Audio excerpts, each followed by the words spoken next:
Hi, in today's video, I'll show you how to check the SD card storage on your Android phone.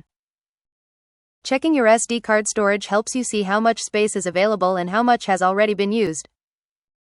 This is useful if you're saving photos, videos, music, or other files to your SD card. So, let's get started. First, open the Settings app on your Android phone. Next, scroll down and tap Storage, Storage and Device Care, or Battery and Device Care, depending on your device. Here, you'll see the storage information for your phone.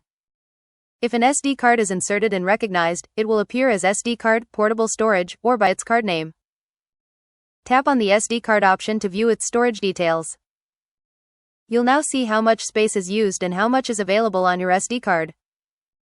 Some phones also display a breakdown of the storage, including photos, videos, audio, documents, and other file types.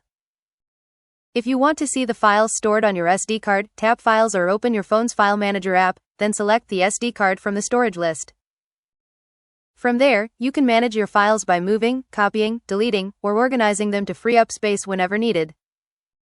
If your SD card doesn't appear in the storage settings, make sure it's inserted correctly and that your phone supports SD cards. You can also restart your phone and check again. That's all. You've successfully checked the SD card storage on your Android phone. Happy watching. Don't forget to subscribe for more.